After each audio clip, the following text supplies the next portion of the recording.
मेरी माँ ने कभी पापा के सामने खूब साज सिंगार नहीं किया था। वो खुद को हर वक्त मैली और गंदी सी हालत में रखती थी, मगर फिर भी मेरे पापा माँ पर जान छिड़कते थे। एक दिन अचानक पिताजी का देहांत हुआ, तो उसी दिन पहली बार मैंने माँ को सजे संवरे देखा था। वो पापा की अर्थी के पास बैठकर दुख मनाने की बजाय जैसे खुशियां मना रही थी। लेकिन जब पिताजी का अंतिम संस्कार किया गया, तो मुझे अचानक उनकी वसीयत याद आ गई। उन्होंने मुझसे कहा था कि उन्हें अपनी जान से प्यारी पत्नी की तस्वीर के साथ ही अंतिम विदाई देना। मैंने वैसा ही किया, लेकिन जैसे ही मैंने वो तस्वीर पिता के ऊपर रखी, मेरे पैरों तले से जमीन खिसक गई। मेरे पिता की शादी उनकी पसंद से हुई थी, ना कि उनके घरवालों की पसंद से। अगर उनके घरवालों की पसंद इसमें शामिल होती, तो वे कभी भी एक दूसरे के नहीं हो सकते थे। इसलिए उन्होंने घर वालों को छोड़कर एक दूसरे के प्यार को अपना लिया। स्कूल के जमाने से ही मेरे पापा माँ की खूबसूरती के दीवाने थे। शुरू शुरू में तो उन्होंने ये मोहब्बत अपने दिल में ही छुपा कर रखी थी।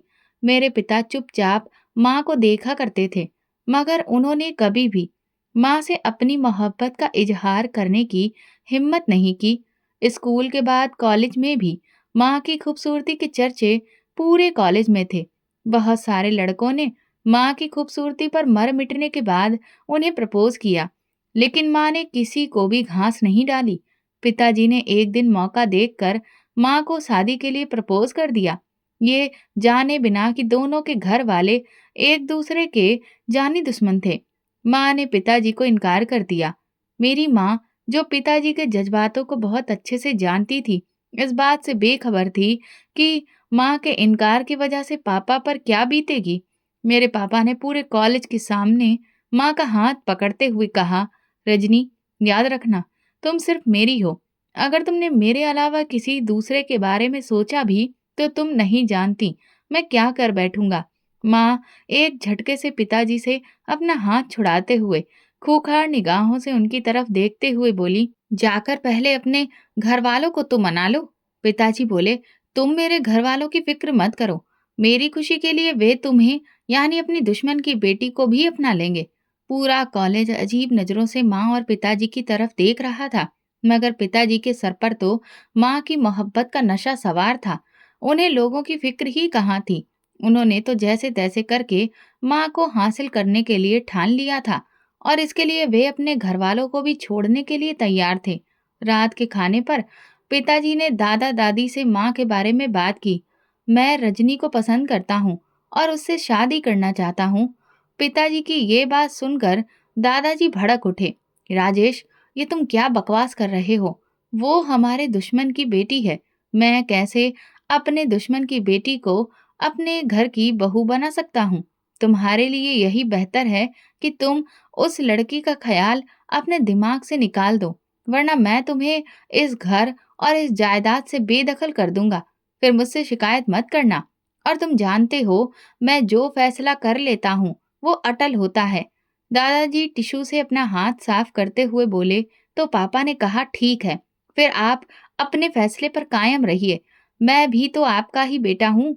मैं भी देखता हूँ कि मुझे उसे अपनाने से कौन रोकता है। रजनी अब मेरी मोहब्बत ही नहीं, बल्कि मेरी जिद बन चुकी है। पिताजी ने दादी से कहा, अम्मा, आप ही समझाइए इन्हें। ये ना हो कि अपने बेटे से हाथ धो बैठें। क्या आप लोग मेरी खुशी के लिए इतना भी नहीं कर सकते? मैं ये नहीं कह रहा कि आप मेरा रिश्ता लेकर अपने दुश्मन के घर जाएं। मैं तो बस ये कह रहा हूँ कि आप रजनी को अपना लें, और उसे इस घर में लाने पर मेरी जिम्मेदारी है। दादाजी ने गरजदार आवाज में कहा, बस करो राजेश, मैं इससे आगे एक और शब्द भी नहीं सुनूंगा। अपने दुश्मन की बेटी को मैं इस घर में कैसे बर्दाश्त कर सकता हूँ? उसे देखकर मेरा खून खौल उठता है, और मैं इस घर में बिल्कुल भी ऐसा माहौल नहीं चाहता। इसलिए तुम्हारे लिए यही बेहतर है कि अपना फैसला बदल लो। वैसे भी तुम्हारे लिए लड़कियों की कोई कमी नहीं है। उस लड़की के अलावा तुम जिस लड़की से कहोगे, मैं तुम्हारी शादी करवा दूंगा।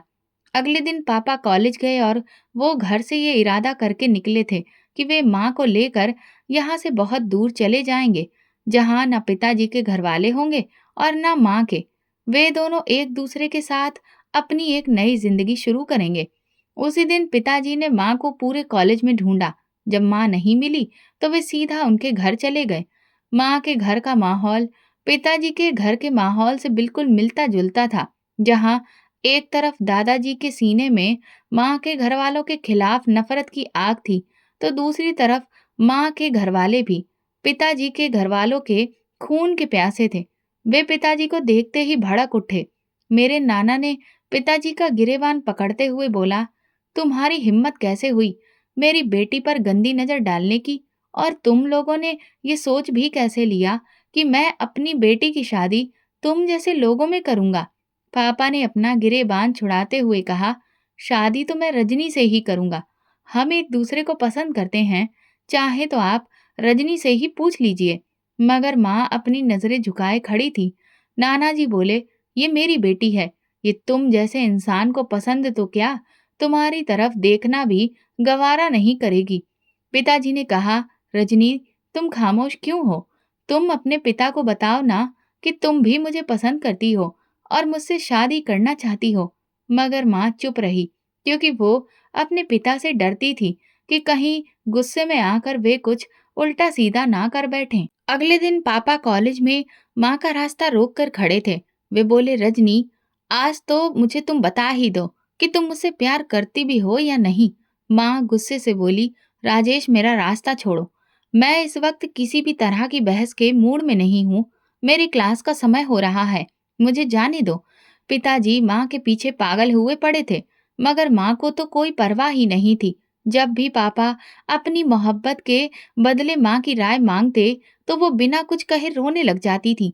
एक दिन पापा बोले, रजनी, अगर तुम सच में मुझसे प्यार करती हो तो सब कुछ छोड़ छाड़ कर मेरे साथ चलो। और फिर एक रात माँ और पापा खामोशी से अपने घर वालों को बिना बताए उन्हें छोड़कर एक नई जिंदगी शुरू करने के लिए वहां से बहुत दूर चले गए, जहां उनका कोई भी जानने वाला नहीं था। माँ पिताजी के घर छोड़ने के बाद नाना और दादाजी की दुश्मनी भी खत्म हो गई।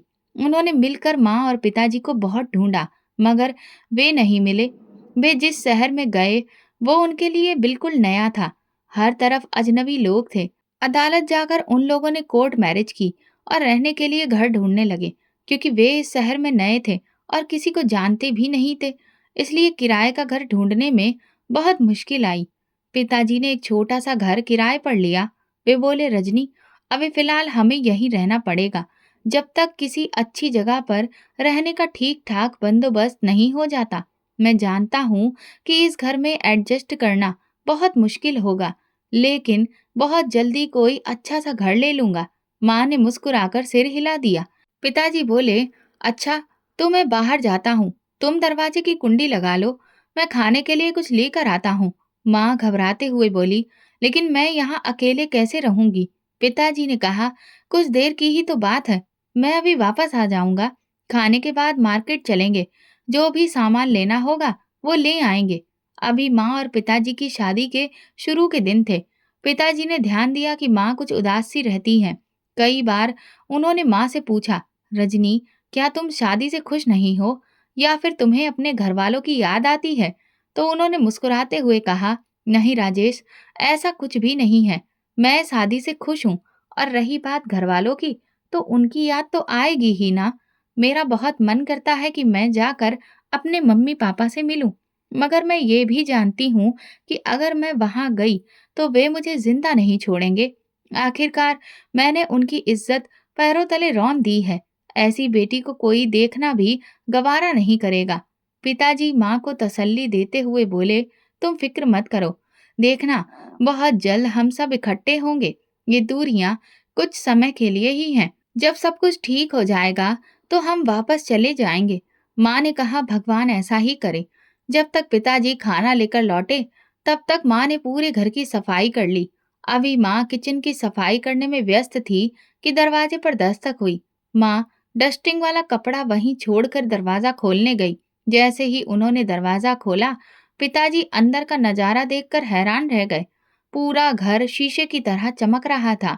माँ ने हर चीज को बहुत सलीके से रखा था। पिताजी बोले, अरे वाह रजनी, मैं तो तुम्हें घर संभालने के मामले में थोड़ा कच्चा समझता था, मगर तुम तो बहुत ही होशियार निकली। ऐसा लग ही नहीं रहा कि ये वही घर है। हर तरफ गंदगी थी, अब तो पूरा घर ऐसा चमक रहा है जैसे ये कभी गंदा था ही नहीं। लेकिन सिर्फ एक चीज की कमी है। माँ बोली, वो क्या? पिताजी माँ के चेहरे पर आए बालों की लटों को पीछे करते हुए बोले, अगर तुम भी नहा धोकर थोड़ा तैयार हो जाती तो क्या ही बात होती। माँ पिताजी के हाथ से खाना लेते हुए बोली, राजेश, अब मैं बहुत थक चुकी हूँ। मुझ में और हिम्मत नहीं है कि मैं कुछ और करूँ, इसलिए खाना खाने के बाद मैं आराम करूँगी। वे किचन में जाकर खाना निकालने लगी तो पिताजी भी माँ के पीछे पीछे चल दिए और बोले, रजनी, तुम जाकर आराम करो। मैं खाना निकाल कर कमरे में लेकर आता हूँ। इसके बाद तुम आराम कर लेना। मुझे भी बाहर किसी ज़रूरी काम से जाना है और अब तुम्हें किसी भी काम को हाथ लगाने की ज़रूरत नहीं है। मैं शाम को आते हुए खाने के लिए कुछ लेकर आऊँगा या फिर अगर तुम्हारा मूड हो तो फिर कहीं बाहर चलेंगे। देखो, तुम बहुत थक गई हो। थकान तुम्हारे चेहरे से साफ झलक रही है। पिताजी माँ को कंधे से पकड़ते हुए बोले, तुम कमरे में जाओ, मैं अभी खाना लेकर आता हूँ। पिताजी माँ पर जान छिड़कते थे, लेकिन ना जाने माँ को क्या परेशानी थी कि पिताजी के इतना खुश रखने के बावजूद भी वो खुश नजर नहीं आती थी। पिताजी ने अपने बैंक अकाउंट से सारे पैसे निकाले और उनसे एक छोटा सा कारोबार शुरू किया। साथ ही साथ उन्होंने उस छोटे से घर से निकलकर एक बड़ा और साफ सुथरा घर किराए पर लिया।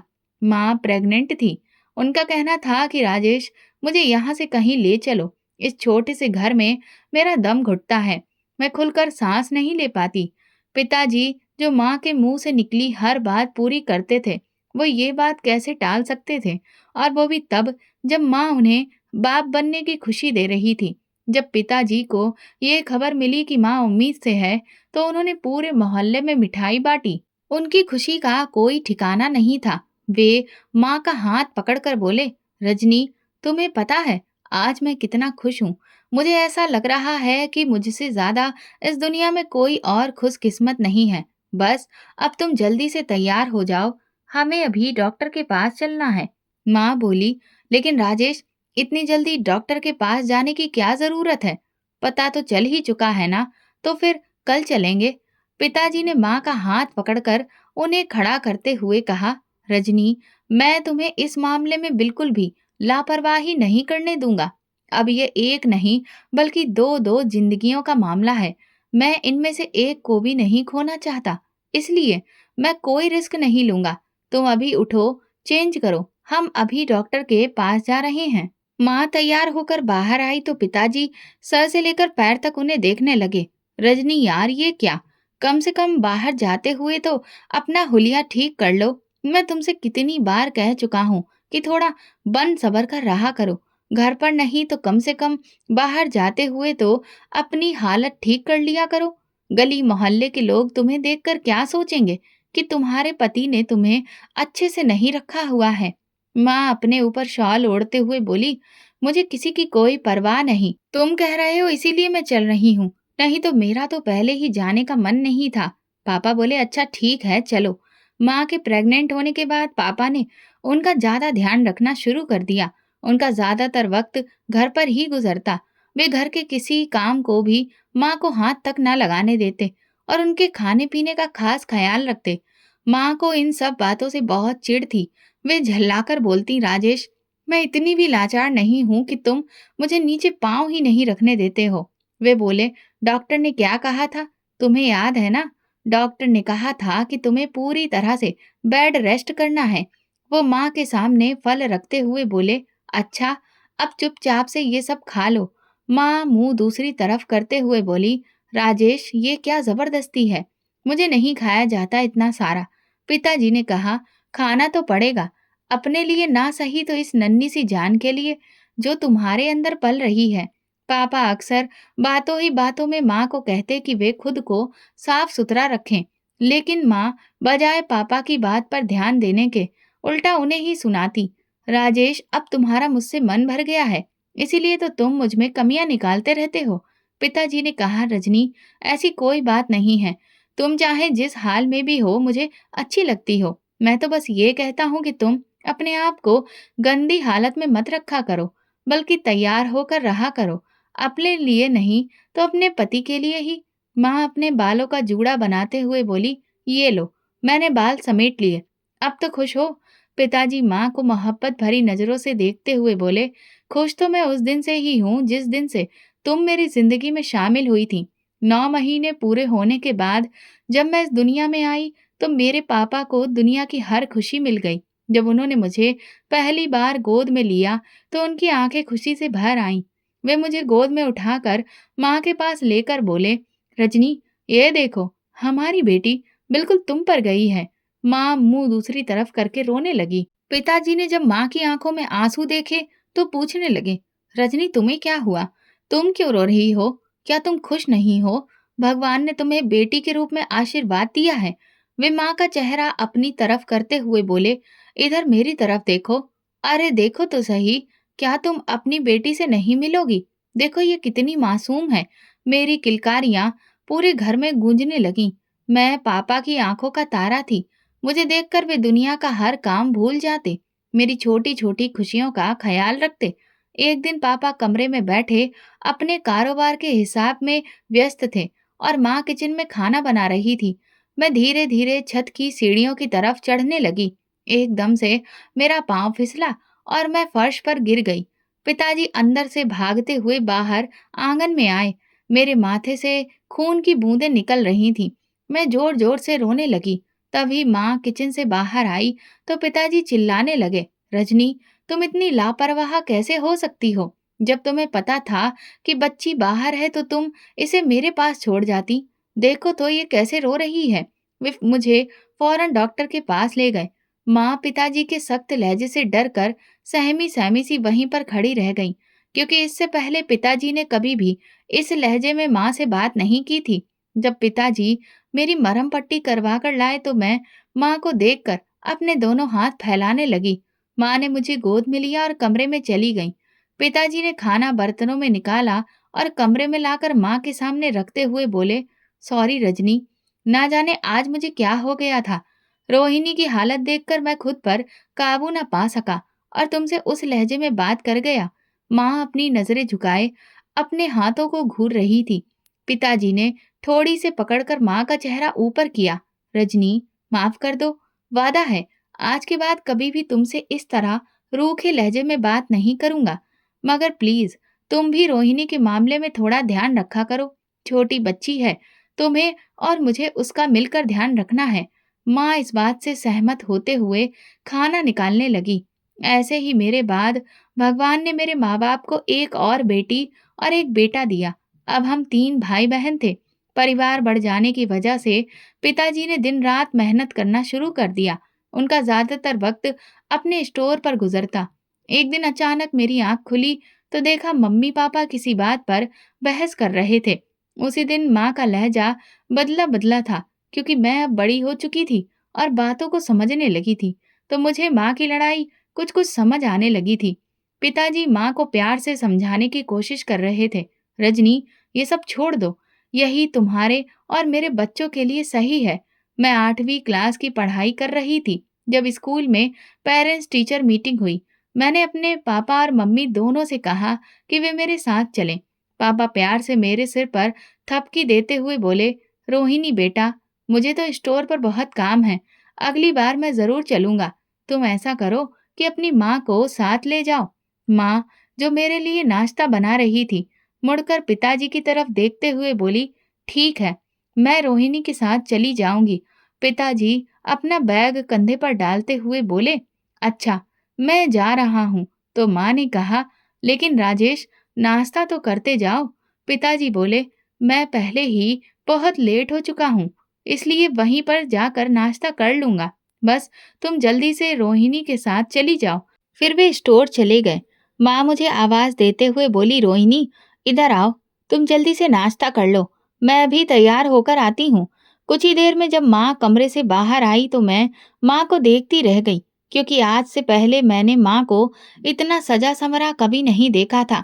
मैंने तो हमेशा उन्हें मैले कुचले और गंदे कपड़ों में ही देखी रहती थी। पिताजी के हजार बार कहने के बावजूद भी माँ खुद को साफ सुथरा नहीं रखती थी। इसके बावजूद भी पिताजी ने कभी भी माँ को तिरस्कार की नज़र से नहीं देखा। माँ ने मुझे अपनी तरफ देखते हुए बोला, ऐसे क्या देख रही हो? मैंने अपने दोनों हाथ गालों पर रखकर कहा, माँ, आप कितनी सुंदर लग रही हैं। मेरी सारी सहेलियाँ आपको देखती रह जाएंगी। माँ बोली, अच्छा सुनो रोहिणी, तुम अपने पापा से इस बात का जिक्र मत करना कि मैं तुम्हारे स्कूल तैयार होकर गई थी, वरना वो गुस्सा होंगे। मैं अपने दिमाग पर जोर देते हुए सोचने लगी कि जहाँ तक मुझे याद है, पापा तो खुद माँ को सजने संवरने को कहते थे, फिर वो गुस्सा क्यों होंगे? माँ मेरा हाथ पकड़ते हुए बोली, चलो, जल्दी चलो, ताकि तुम्हारे पापा के आने से पहले हम घर वापस आ जाएं। जब मैं और माँ स्कूल से आए, तो माँ आते ही फिर से अपना वही पुराना हुलिया बना लेती, क्योंकि वो साफ सुथरे कपड़ों में पापा के सामने नहीं जाना चाहती थी। एक दिन पापा स्टोर से आते हुए माँ के लिए मार्केट से दो खूबसूरत साड़ियाँ लेकर आए। उन्हें देखकर माँ खुश होने के बजाय बोली, राजेश, इस सब की क्या जरूरत थी? मेरे पास पहले ही काफी सारी साड़ियाँ हैं, कुछ तो मैंने अभी पहन कर भी नहीं देखी हैं। पापा माँ का हाथ पकड़कर उन्हें अपने पास बिठाकर बोले, रजनी, मैं चाहता हूँ कि तुम हर रोज नई साड़ी पहनो, खुद को खूब सजाओ संवारो। मैं स्टोर से थक कर आता हूँ, मगर जब तुम्हारा ऐसा हाल देखता हूँ तो मुझे अच्छा नहीं लगता। अभी ये कपड़े लेकर आया हूँ, इनमें से कुछ अच्छा सा पहनकर तैयार हो जाओ। हम सब लोग बाहर खाना खाने जाएंगे। बाहर जाने का नाम सुनकर हम तीनों भाई बहन खुश हो गए, क्योंकि पापा के पास इतना वक्त कहाँ होता था कि वो हमें बाहर घुमाने ले जाएं, और माँ को घर के कामों से फुर्सत नहीं मिलती थी। माँ उन दोनों साड़ियों को एक तरफ रखते हुए बोली, राजेश, तुम बच्चों को ले जाओ, मेरा मन नहीं कर रहा। पिताजी ने कहा, रजनी, तुम्हें हो क्या गया है? हर बात पर इनकार करती हो। माँ झल्लाकर बोली, राजेश प्लीज, मुझे परेशान मत करो। सारा दिन मैं काम में लगी रहती हूँ। इस वक्त थकावट के मारे मेरा शरीर चूर चूर है। तुम्हें जाना है तो जाओ, मैं आराम करने जा रही हूँ। माँ अपने कमरे में चली गई। चलो बच्चों, तुम लोग भी जाकर सो जाओ, फिर कभी चलेंगे। मैंने कहा, पापा, हमें आज ही जाना है, हमें आइसक्रीम खानी है। माँ नहीं जा रही है तो ना जाए, लेकिन आप हमें लेकर चलो। पापा बोले, रोहिणी, जिद नहीं करते, तुम्हारी माँ की तबीयत ठीक नहीं है। अगर उनकी तबीयत सही होती तो हम सब मिलकर जाते। अच्छी बच्ची बनो, जिद मत करो और जाकर सो जाओ। हम तीनों भाई बहन मुंह फुलाए हुए अपने कमरे में चले गए, क्योंकि पापा ने वादा किया था कि वो आने वाले कुछ दिनों में हमें बाहर घुमाने ले जाएंगे। लेकिन इसके बाद पापा स्टोर पर जाते और हमारे सोने के बाद ही घर लौटते। पापा के साथ साथ हमारी जिंदगी भी बहुत व्यस्त हो चुकी थी। घर से स्कूल, स्कूल से ट्यूशन, सारा दिन ऐसे ही गुजर जाता। रविवार वाले दिन पापा दोपहर को घर आए तो उनकी तबीयत कुछ ठीक नहीं लग रही थी। आते ही वो बोले, रजनी, मुझे चाय बना दो, मेरे सिर में बहुत दर्द है। ऐसा लग रहा है जैसे दर्द के मारे दिमाग की नसें फट जाएंगी। माँ बोली, आप कमरे में चलो, मैं बस चाय बनाकर लाती हूँ। चाय पीने के बाद भी पिताजी के सिर का दर्द बढ़ता ही गया, और इतना बढ़ गया कि बर्दाश्त से बाहर हो गया। वो दोनों हाथों से अपना सिर दबाते हुए बोले, रजनी, मुझे अस्पताल ले चलो, वरना मेरा सिर दर्द से फट जाएगा। माँ ने जल्दी से अलमारी से एक बड़ी सी शॉल निकाली और अपने ऊपर डालते हुए बोली, रोहिणी, तुम अपने भाई बहनों का ध्यान रखना और अंदर से दरवाजा बंद कर लो। जब तक हम ना आए, दरवाजा मत खोलना। पापा को ऐसी हालत में देखकर मैं रोने लगी और रोते हुए बोली, माँ, आप पापा को लेकर जल्दी आ जाना। वहां पहुंचते ही अस्पताल वालों ने पापा के कुछ टेस्ट किए। डॉक्टर ने दवा दी, लेकिन खाने के बाद भी पापा को कुछ फर्क ही नहीं पड़ा। डॉक्टर ने माँ से कहा कि हमें आपके पति के अब कुछ और टेस्ट भी करने हैं। माँ ने कहा, डॉक्टर साहब, हम अभी टेस्ट करवा लेते हैं। फिर वो पापा को लेबोरेटरी ले गए, लेकिन वहां पहुंचकर माँ पता नहीं कहाँ चली गई। पापा काफी देर वहां बैठे रहे और माँ के वापस आने का इंतजार करते रहे। काफी देर बाद जब माँ वापस लेबोरेटरी रूम में आई तो पापा की जान में जान आई। पापा अपनी तकलीफ भूलकर बोले, रजनी, क्या हुआ? तुम इतनी तेज हाँफ क्यों रही हो? माँ अपना चेहरा साफ करते हुए बोली, कुछ नहीं, वहां चाय पीने गई थी, लोगों की भीड़ थी, बहुत मुश्किल से मैं वहां से निकल पाई। तुम बताओ, डॉक्टर ने ब्लड सैंपल लिया कि नहीं? पापा बोले, बस अभी कुछ ही देर में टेस्ट की रिपोर्ट्स मिल जाएंगी, उसके बाद घर चलेंगे। बच्चे इंतजार कर रहे होंगे। मुझे लगता है कि मेरा सिर अब पहले से बेहतर है। पापा को तो ये बहुत मामूली सा लग रहा था, लेकिन टेस्ट की रिपोर्ट आने के बाद जो सामने आया, उसने माँ और पापा को हिलाकर रख दिया। डॉक्टर ने जो बताया उसे वे लोग स्वीकार नहीं कर पा रहे थे। डॉक्टर बोले, राजेश जी, आपको बहुत सब्र और हिम्मत से काम लेना होगा। ऐसा बिल्कुल नहीं है कि इस बीमारी का कोई इलाज नहीं है। ये बीमारी ठीक हो सकती है। क्या आप मुझे बता सकते हैं कि इससे पहले भी आपके सिर में दर्द रहता था या नहीं? पिताजी बोले, जी हाँ डॉक्टर साहब, इससे पहले भी कई बार ऐसा दर्द हुआ है, लेकिन काफी तेज होने के बाद ये बंद भी हो जाता था। तो मैंने सोचा कि शायद काम का बहुत ज्यादा बोझ होने की वजह से मेरे साथ ऐसा हो रहा है। डॉक्टर बोले, अगर आपने सही वक्त पर चेकअप कराया होता तो आज नौबत यहाँ तक नहीं आती। आपका ब्रेन ट्यूमर आखिरी स्टेज में है, लेकिन फिर भी हम अपनी पूरी कोशिश करेंगे। जब माँ पिताजी को अस्पताल से घर लाई तो कंधे पर हाथ रखते हुए बोली, राजेश, घर आ गया है। पापा एकदम से चौंके। घर आते ही पापा ने हम तीनों भाई बहनों को अपने सीने से लगाया और हिचकियों से रोने लगे। मैं पिताजी का चेहरा अपने हाथों में लिए उनके आंसू साफ करते हुए बोली, पापा, आप ठीक तो हैं? रो क्यों रहे हैं? पापा ने आंसुओं के बीच बोलते हुए कहा, बस ऐसे ही, तुम लोगों के बिना मैं नहीं रह सकता।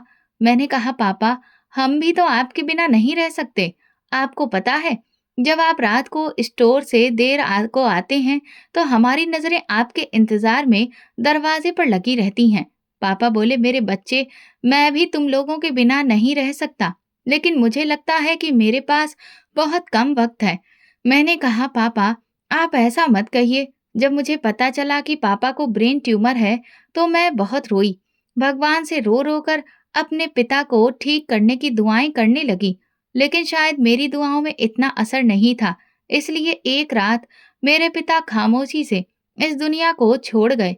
वो रात हमारे लिए जैसे कयामत की रात थी। मैं पिताजी के चेहरे को बार बार छू कर कहती, पापा, उठो ना। आपने तो कहा था कि आप हमें छोड़कर नहीं जाएंगे, तो फिर आप इस तरह से हमें छोड़कर क्यों चले गए? हम अब कैसे जिएंगे आपके बिना? हमारे घर में मातम पसरा हुआ था। हम तीनों भाई बहनों का रो रो कर बुरा हाल था। उस वक्त हमें माँ की तसल्ली की जरूरत थी, लेकिन माँ कहीं भी हमारे आस पास नहीं थी। वो पापा के पास बैठी थी, लेकिन हमारी आंखें उन्हें ढूंढ रही थी, मानो वो इस भीड़ में कहीं खो गई हो। जब मैं इधर उधर देख रही थी, अचानक मेरी नजर माँ पर पड़ी तो जैसे मेरे सिर पर आसमान टूट पड़ा। मुझे माँ से इस हरकत की बिल्कुल भी उम्मीद नहीं थी। वजह यह थी कि पापा की मौत पर जहां हर किसी की आंखें नम थीं, वहीं माँ पूरी तरह से सजी धजी किसी सजावटी सामान की तरह पापा की अर्थी के पास बैठी थी, मानो कोई उत्सव हो रहा हो। मैं क्रोधित हो उठी। जब तक पापा जिंदा थे, उनके बार बार कहने पर भी माँ ने कभी खुद को सजाया संवारा नहीं, और आज जब वो विधवा हो गईं, उन्हें दुखी होने के बजाय सज धज कर लोगों के सामने बैठना ठीक लगा। गली मोहल्ले की औरतें माँ की इस हरकत पर बहुत हैरान थीं। वे कह रही थीं, जिस औरत का पति उसे छोड़कर चला गया, वो ऐसे सजी धजी उसकी अर्थी के पास कैसे बैठ सकती है? लोग तरह तरह की बातें करने लगे। कोई कहता कि औरत चरित्रहीन है, तो कोई कहता बाप तो चला गया, इन बेचारे बच्चों का क्या होगा? उनकी बातें सुनकर मुझे बहुत तकलीफ हुई। दिल चाहा कि जमीन फट जाए और मैं उसमें समा जाऊं। मैं तुरंत माँ के पास गई और उनके कान में धीरे से कहा, माँ, ये क्या हरकत है आपकी? आपकी वजह से लोग तरह तरह की बातें कर रहे हैं। माँ आग बबूला होकर बोली, मुझे लोगों की कोई परवाह नहीं। लोगों की तो आदत है बातें बनाना। क्या मैं लोगों की वजह से जीना छोड़ दूं? मैंने नम आंखों से माँ की तरफ देखा और कहा, क्या आपको पापा की मौत का जरा भी दुख नहीं है? आखिर वो आपसे कितना प्यार करते थे, आप पर जान छिड़कते थे। आप जो भी कर रही हैं, उससे तो बिल्कुल भी नहीं लगता कि आपके पति के बिछड़ने का आपको कोई गम है। इस मौके पर ऐसी हरकतें क्यों? माँ साड़ी का पल्लू ठीक करते हुए बोली, मेरी भलाई से, और तुम इधर से उठो, जाकर अपने पिता की अर्थी के पास बैठो। उनका आखिरी वक्त है, उनके पास समय बिताओ। जब पापा को घर से ले जाया जाने लगा, तो मैंने उनके हाथों को पकड़कर रोते हुए कहा, पापा, एक बार उठ जाइए, मत जाइए। मैं तो आपकी लाडली बेटी हूँ। आप अपनी लाडली को छोड़कर कैसे जा सकते हैं? वो आपके बिना कैसे जिएगी? जब उनकी अर्थी को उठाया गया तो ऐसा लगा जैसे मेरी दुनिया ही खत्म हो गई हो। मैं रोती रही, लेकिन पापा नहीं उठे। मुझे याद आने लगा कि पापा तो कभी मेरी आंखों में आंसू भी नहीं देख सकते थे, और आज उनकी बेटी उनकी जुदाई में हजारों आंसू बहा चुकी थी। माँ ने मुझे अपने पास रगाते हुए कहा, रोहिणी, हिम्मत रखो, जाने वाले को कौन रोक सकता है? मगर मेरे आंसू रुक ही नहीं रहे थे। उस दिन मुझे लग रहा था कि जैसे मैं भी मरकर पापा के साथ ही चली जाऊं। जब उन्हें अंतिम संस्कार के लिए ले जाया गया, तभी मुझे अचानक पापा की वसीयत याद आई। उन्होंने कहा था कि उन्हें अपनी जान से प्यारी पत्नी की तस्वीर के साथ अंतिम विदाई दी जाए। मैंने वैसा ही किया। मैंने चुपके से, बहुत गोपनीय तरीके से माँ की तस्वीर अपने भाई को दी और कहा कि किसी भी तरह इसे छिपाकर पिताजी की अर्थी पर रख देना, क्योंकि मैं सच्चाई जानना चाहती थी। आखिर पापा की इस बात का क्या मतलब था? माँ की तस्वीर को अपने साथ वो क्यों ले जाना चाहते थे? मुझे पता था कि पापा माँ को बहुत चाहते थे। माँ अब भी वैसे ही तैयार होकर बैठी थी और लोग हैरान थे। मुझे कुछ होश नहीं था कि कौन आ रहा है, कौन जा रहा है। जब इतना बड़ा घाव लगता है तो इंसान दुनिया से बेगाना हो जाता है। मेरे कानों में पापा की आवाज गूंज रही थी। ऐसा लग रहा था जैसे वे घर के किसी कोने से आकर मुझे अपनी छाती से लगा लेंगे। मैं उदास आंखों से चारों ओर देख रही थी, शायद कहीं से पापा आ जाएं, मगर मैं नादान थी। जानती थी कि पापा वहां चले गए हैं जहां से कोई लौट कर नहीं आता। मैं भी रो रही थी। तभी माँ मेरे पास आकर बोली, बस करो रोहिणी, और कितना रोगी? तुम्हारे रोने से पापा वापस थोड़ी ना आ जाएंगे। ये आंसू बहाकर तुम उन्हें और खुद को ही तकलीफ दे रही हो। मैं बोली, क्या करूं? एक पल के लिए भी पापा का चेहरा मेरी आंखों से ओझल नहीं होता। वो मेरे पापा थे, इतनी जल्दी उन्हें कैसे भूल जाऊं? ठीक है, माँ बोली, भूले भूल न सको, लेकिन ये जख्म धीरे धीरे भर जाएंगे। मैंने माँ की ओर देखा और कहा, आप अपना ये रूप बदल लीजिए। ये सब देखकर मुझे बहुत दुख हो रहा है। पापा के होते हुए आपने ये सब कभी नहीं किया, और आज ही आपको ये सब करना था। अब मैं लोगों की बातें बर्दाश्त नहीं कर सकती। मैंने कहा। माँ बोली, आखिर तुम्हें दिक्कत क्या है लोगों से? तुम मेरे रूप से इतनी तकलीफ क्यों ले रही हो? लोगों को जो सोचना है सोचने दो। क्या वे कुछ कह देंगे तो मैं तैयार होना छोड़ दूंगी? मैंने कहा, माँ, अफसोस है मुझे कि पापा के जिंदा होते हुए आपने उनकी इच्छा कभी पूरी नहीं की। हमेशा गंदे कपड़ों में रहती थी।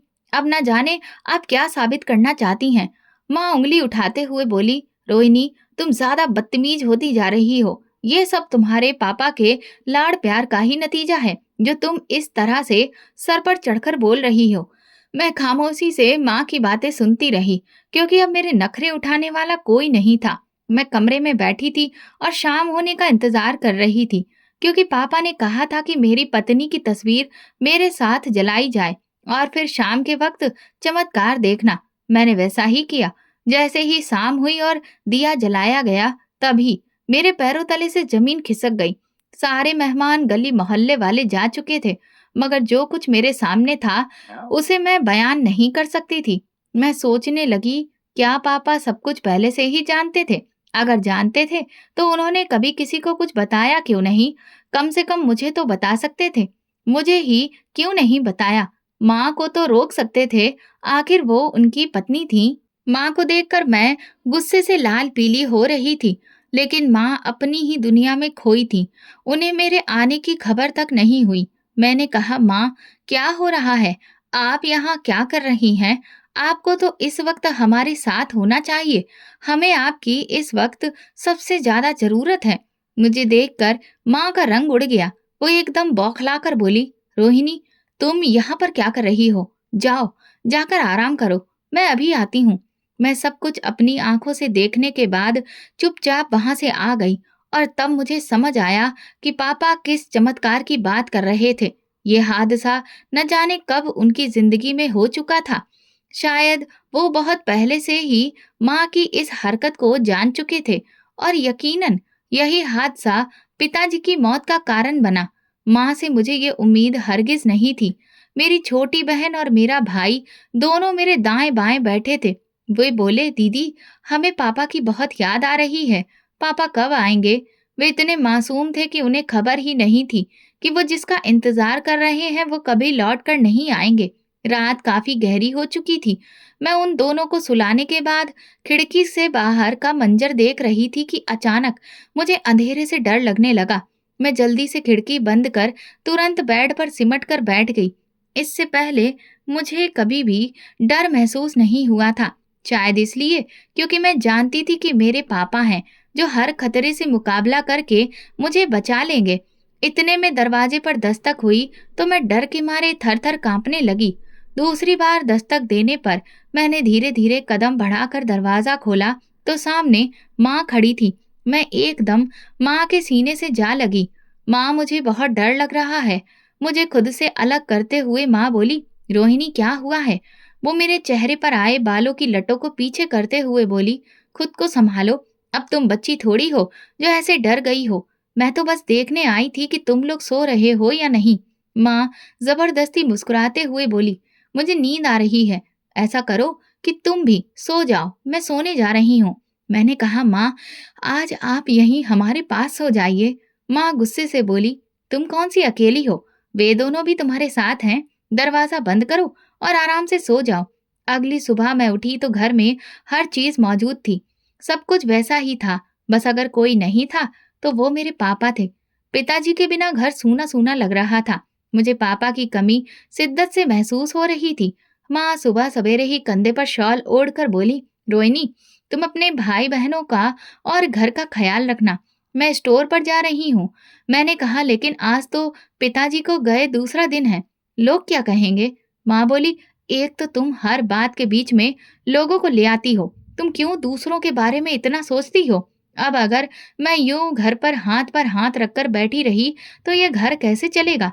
और तुम लोगों की पढ़ाई लिखाई के खर्चे कहाँ से पूरे होंगे?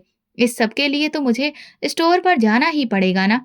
अब अगर सारा काम नौकरों पर छोड़ दिया तो एक हफ्ते में स्टोर खाली हो जाएगा और हम लोगों को 2 वक्त की रोटी के लिए भी तरसना पड़ेगा। इसलिए मैं जो कह रही हूँ वो करो। मैं जल्दी ही वापस आ जाऊंगी। सारा दिन हम तीनों माँ के आने का इंतजार करते रहे, लेकिन वो शाम के वक्त लौटी। माँ को देखते ही मैं किचन में घुस गई। उस दिन पहली बार मैंने खाना बनाया। मैं बोली, फ्रेश हो जाइए माँ, मैं आपके लिए खाना लाती हूँ। माँ बोली, तुम लोगों ने खाना खा लिया? मैंने हाँ में सिर हिलाया तो वो कहने लगी, मैंने भी बाहर से खाना खा लिया है, इसलिए तुम लोग खाना वगैरह छोड़ो और जाकर सो जाओ। अभी हम लोगों को कमरे में गए हुए कुछ ही देर हुई थी कि तभी बाहर से किसी के चिल्लाने की आवाजें आने लगीं। वो एक मर्दाना आवाज थी और इतनी ऊंची थी कि उसके आगे माँ की आवाज दब रही थी। मैं अपने बहन भाइयों से बोली, तुम लोग यहीं पर रुको, मैं अभी आती हूँ। दरवाजा अंदर से बंद कर लो और जब तक मैं ना आऊं दरवाजा बिल्कुल भी मत खोलना। ये आवाज हमारे घर के पिछले हिस्से से आ रही थी। मैं धीरे धीरे वहां पहुंची तो मेरे सामने वही नजारा था। माँ उस आदमी के साथ खड़ी हुई बातें कर रही थी। न जाने वे दोनों किन बातों में उलझे थे। वो आदमी माँ से बोला, अगर तुमने ऐसा नहीं किया तो फिर मैं तुमसे शादी नहीं करूंगा। माँ बोली, प्लीज, भगवान के लिए मेरे साथ ऐसा मत करो। मैं पहले ही तुम्हें इतना कुछ दे चुकी हूँ। तो वो आदमी बोला, तो मैं कब तुमसे स्टोर लेने का कह रहा हूँ? मैं तो बस ये कह रहा हूँ कि ये स्टोर मेरे नाम पर कर दो। उसके बाद हम शादी कर लेंगे। जो मेरा होगा वो तुम्हारा भी तो होगा ना। माँ चीख कर बोली, हरगिज नहीं। ये मेरे बच्चों का अधिकार है और मैं उनका अधिकार उनसे बिल्कुल नहीं छीनूंगी। वह आदमी सख्त लहजे में बोला, अच्छा, तो अपना स्टोर अपने पास रखो। आज के बाद तुम्हारा और मेरा कोई रिश्ता नहीं। माँ उसकी शर्ट को खींचते हुए बोली, प्लीज मुझे छोड़कर मत जाओ। माँ उस आदमी के सामने भीख मांग रही थी। मगर उसने माँ की एक भी बात नहीं सुनी और फिर वो वहां से चला गया। मेरे पास शब्द नहीं थे कि मैं माँ को किस तरह से तसल्ली देती। माँ घुटनों के बल बैठकर जमीन पर रो रही थी। मैंने उनके कंधे पर हाथ रखा। वो मुझे देख कर रोने लगी और बाहर की ओर इशारा करके बोली, वो मुझे छोड़कर चला गया सिर्फ इसलिए कि मैंने स्टोर उसके नाम पर नहीं किया, क्योंकि मैं अब उसकी नीयत को साफ तौर पर जान चुकी थी। माँ मेरे गले लगकर फूट फूट कर रोने लगी। बोली, रोहिणी, मुझे माफ कर दो। मैंने तुम्हारे साथ साथ तुम्हारे पापा की भी मैं मुजरिम हूँ। मैंने कहा, माँ, ये सब कब से चल रहा है? आप कब से इस आदमी को जानती हैं? माँ बोली, मैंने तुम्हारे नाना नानी के खिलाफ जाकर तुम्हारे पापा से शादी की। हम दोनों सब कुछ छोड़कर एक नई जिंदगी शुरू करने के लिए यहाँ आए थे। मैं नहीं जानती थी कि तुम्हारे पापा के बाद भी मुझे किसी से मोहब्बत हो सकती है। अंकित मकान मालिक का बेटा था। वो बहाने से घर आता और बातों बातों में मुझे उसने अपने जाल में फंसा लिया। हर हफ्ते वो कोई ना कोई बहाना करके मुझसे भारी रकम लेता। तुम्हारे पैदा होने के बाद से मुझे तुम्हारे पापा में कोई दिलचस्पी नहीं रही। मैं खुद को गंदा और बिखरा हुआ रखती थी ताकि तुम्हारे पापा मेरे पास ना आए, उन्हें मुझसे घिन हो। मैं अंकित की मोहब्बत में पागल हो चुकी थी और ये बात तुम्हारे पापा पहले ही समझ चुके थे। इसके बावजूद उनकी मोहब्बत में कभी कोई कमी नहीं आई। वो आज भी मुझे उतनी ही शिद्दत से चाहते थे और एक मैं बदनसीब थी जो उनकी मोहब्बत को ठुकराती रही, उस इंसान के पीछे भागती रही जिसे सिर्फ दौलत की भूख थी और कुछ नहीं। तुम्हें पता है आज अंकित मुझसे क्या मांग रहा था? वो स्टोर के कागजात मांग रहा था और कह रहा था कि स्टोर मेरे नाम पर कर दो, तभी मैं तुमसे शादी करूंगा। जब मैंने उससे कहा कि ये स्टोर मैं तुम्हारे नाम बिल्कुल नहीं करूंगी, ये मेरे बच्चों का हक है, तो वो भड़क उठा और चिल्लाने लगा। रोहिणी, अगर हो सके तो मुझे माफ कर दो। मैं अब खुद से नजरें मिलाने के काबिल नहीं रही। मैंने कहा, माँ, जो गलती आपसे हो चुकी है उसे मत दोहराइए। और फिर गलतियां तो इंसान से ही होती हैं। बस मुझे एक बात का दुख रहेगा कि आपने पापा जैसे सच्चे और प्यार करने वाले इंसान के साथ बेवफाई की। वो तो बस आपको देखकर ही जीते थे। माँ शर्मिंदा होती हुई मेरे सामने हाथ जोड़कर खड़ी थी। उन्होंने कहा, मैं तुम सबकी गुनहगार हूँ। जो गुनाह मैंने किया शायद भगवान भी मुझे माफ ना करे। मैंने एक लालची इंसान के लिए अपना पूरा घर तबाह कर लिया। माँ अपने हाथों की ओर देखते हुए बोली, देखो रोहिणी, आज मैं खाली हाथ खड़ी हूँ। शायद ये भगवान की तरफ से मुझे सजा मिली है, लेकिन आज से मैं सच्चे दिल से ये प्रण लेती हूँ कि अब दोबारा कोई गुनाह नहीं करूंगी, बल्कि अपने बच्चों का हौसला और सहारा बनूंगी। माँ ने रोजाना स्टोर पर जाना शुरू कर दिया था और फिर हमारी मेहनत का नतीजा था कि स्टोर ने बहुत जल्द सुपर स्टोर का दर्जा हासिल कर लिया। काम के साथ साथ माँ हम बहन भाइयों का भी बहुत अच्छे से ध्यान रखती थी। उन्होंने कभी हमें पापा की कमी महसूस नहीं होने दी। अभी जब कभी मैं सोचती हूँ तो मेरी आत्मा कांप जाती है कि अगर माँ सही रास्ते पर नहीं आती तो हम बहन भाइयों का क्या होता। हमें शायद सौतेले बाप के जुल्म को सहना पड़ता। मैं भगवान की शुक्रगुजार हूँ कि जिन्होंने वक्त रहते मेरी माँ को सद्बुद्धि दी और समझ दी। आज हम लोग एक खुशहाल और निश्चिंत जिंदगी जी रहे हैं। बेशक हमारे बीच आज पापा मौजूद नहीं है, लेकिन अब मुझे इस बात की तसल्ली है कि कम से कम माँ को ये एहसास तो हुआ है कि उन्होंने पापा के प्यार को ठुकरा कर बहुत बड़ी गलती की थी। अब वो पापा के प्यार की कदर समझती हैं। शायद यही सब देखकर मेरे पापा की आत्मा को शांति मिल गई हो। दोस्तों, अगर आपको हमारी कहानी पसंद आई हो तो कमेंट करके ज़रूर बताएं। वीडियो को लाइक करें और ज़्यादा से ज़्यादा शेयर करें। अगर आप चैनल पर नए हैं तो सब्सक्राइब जरूर करें और नोटिफिकेशन बेल को दबा दें ताकि अगली अपडेट सबसे पहले आपको मिले। धन्यवाद।